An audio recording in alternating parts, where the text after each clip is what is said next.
Hi, I'm Tina Orwall, and I have the honor of representing the 33rd Legislative District in Olympia. The 33rd includes Des Moines, Kent, Normandy Park, SeaTac, and Buren.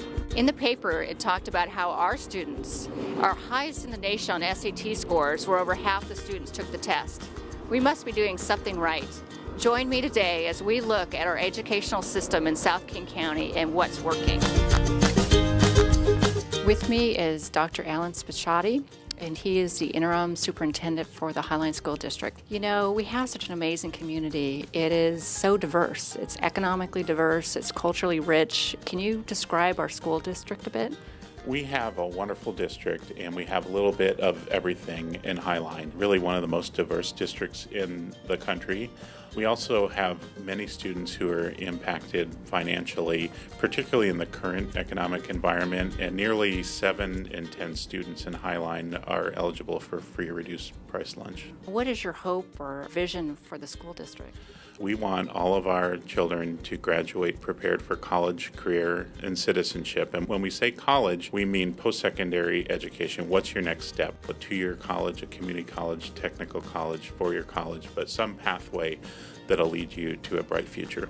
I know there's been a series of budget cuts. How has that impacted the district, or what is your concern moving forward? It's been very challenging to hold that vision of all kids prepared for college, career, and citizenship constant in a time where over 3 years we've had $18 million of cuts. An example of that would be our summer school program. A few years ago we had summer school in almost every grade level. In reading and math, we had enrichment programs. Last summer we had summer school for seniors who needed credits to graduate, and also at the Skills Center, and that was it. So we really want to be able to keep kids on track. We've lowered class size in algebra in the past, and we weren't able to do that without I-728 money and without the federal stimulus money. So it's been really difficult. Is there any message you would give to the parents out there when they're considering options for their kids? We just got our state test scores back. In math, we improved greater than the state average in Highline in every grade level on the MSP. We're very proud of that. And the other thing that we're proud about is we just did a large community engagement process around our district vision. And what we heard back is Highline is known as a district that doesn't give up on kids and is searching for a pathway for every student to be successful and to find the right future for them. So that's the message that I have for our parents. We have great folks who are working hard and making miracles happen every day. We're at Aviation High School with Reba Gilman, who's the CEO principal of the school. Aviation High School is a college prep school, and our focus is primarily on science, technology, engineering, and math. We want students to be prepared both for the rigors of college and the workplace. And what do you think are some of the unique parts of aviation that maybe you don't see in other high schools? Well, I think that the integration of aviation throughout the entire curriculum as a context for learning makes learning relevant, rigorous, applicable, and I think using that theme and project-based learning, deep inquiry into science makes us stand out a bit from maybe some other schools. The students come from 22 different legislative districts and school districts, and they're students who are inspired by flight. They're young people who want to be engineers, technicians. They want to contribute something to the world. Can you tell us, what should every parent know about this school that maybe is considering sending their kids? The Aviation High School is different in that we use the theme of aviation and aerospace, and we are hoping to be a pipeline of future workers into aviation aerospace related fields. Aviation High School is a good option if the passion and interest is there. Can you tell us about the future of Aviation High School? It's an exciting future. We're going to be located right across from the Museum of Flight and in close proximity to more than 200 aviation-related companies. And that's what provides the relevance in the instructional program, where students can interact with mentors and people from the industry to share their learning and for those mentors to guide their future. Can you say what the budget cuts have meant for aviation? A loss of professional development time for staff. In a school like this, you want to stay on the cutting edge of your practice.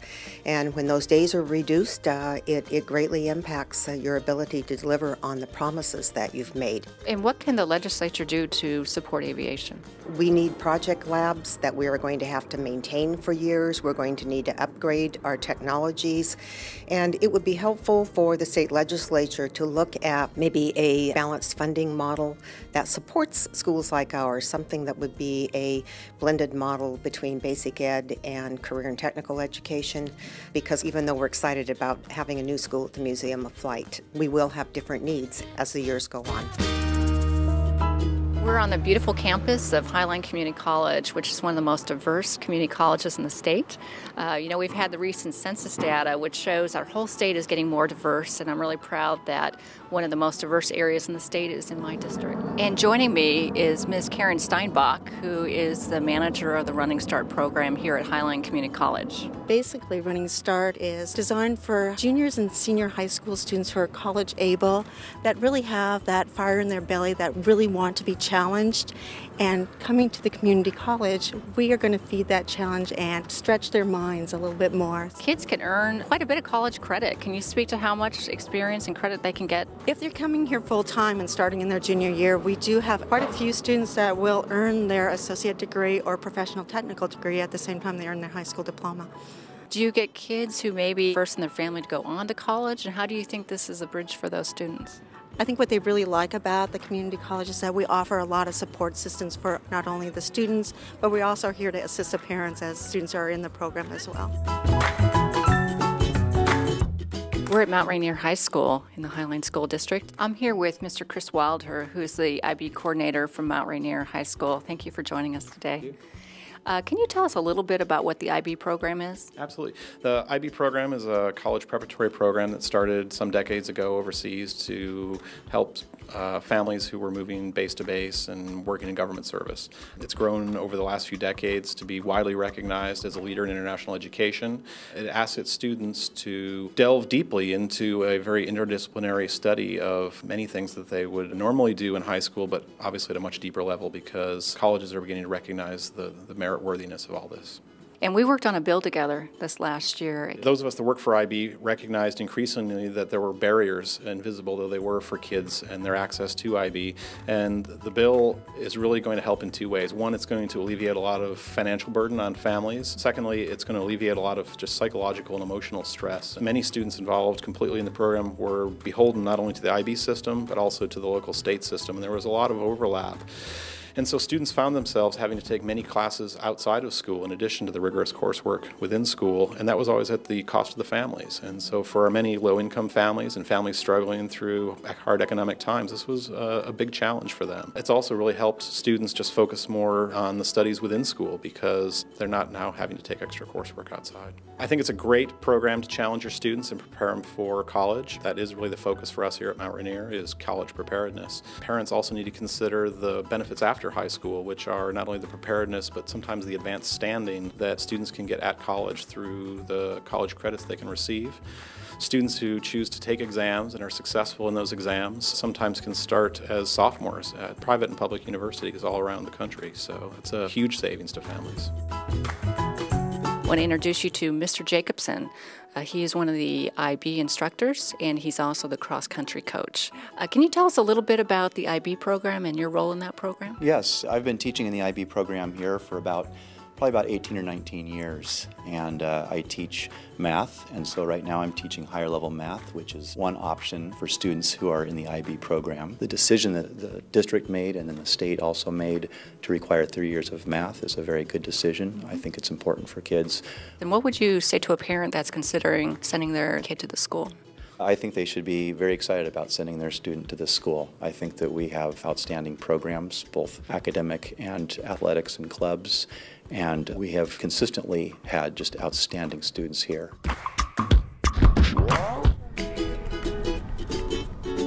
I'm here today with Julie Fredrickson. She's the IB coordinator at Kent Meridian High School. You know, we have a very culturally rich area. There's a lot of different languages. Can you tell us about Kent Meridian and the diversity? Definitely. So if you've been in the Kent area for long, you probably have realized in the last 10 to 15 years, Kent Meridian has changed quite a bit. At this point, we are about 75% free and reduced lunch. 1/3 of our students have been through or are currently involved in an ELL program, so English language learners. And I believe there are 170 languages spoken in our district. You know, there was a bill that was passed that I sponsored, and can you tell us what impact that bill has had? The IB program at Kent Meridian High School, our students have an option. They can do what we call the certificate program, which is where they take 1 or 2 classes at the IB level, or they can do the full diploma. The full diploma generally gives them an entire year's worth of university credit when they're finished. So if they earn the IB diploma here at KM, they can go on to the University of Washington or Seattle University, pretty much walk in any school as a sophomore. So that's really amazing. The problem is that in order to meet the requirements for the International Baccalaureate and the requirements for Washington State, there really weren't enough hours in the day. So what the bill did is it allowed us on a campus level to waive certain classes, for example, Occ Ed or health or whatever would need to be waived for a student to be able to pursue the full diploma. We're talking about families where these people are deciding, are we going to buy food or are we going to buy gasoline? And telling a student you have to spend $175 to get your health credit online, or you have to spend that at a community college. These kids, their families just don't have that money. So this made a huge difference for our students, and thank you from the bottom of my heart and the kids. Well, I'm so glad it made a difference and that they have that path now. That's why we did it. So what would you tell parents that are thinking about sending their kids here into the IB program? I think Kent Meridian is one of the best kept secrets in the Puget Sound area. We have an amazing group of kids. Our kids work very, very hard. We have a really, really fabulous campus. We have amazing teachers. Some of our teachers have actually won international awards. Our IB staff particularly very, very strong. I think overall it's a fabulous school, and if you want diversity and you want your students to understand how things are changing and how we're moving into a more global economy, KM's the place for you. So we're just about to go into Mrs. Clark's class. She's an award-winning teacher who's teaching an IB history class. Let's go on in.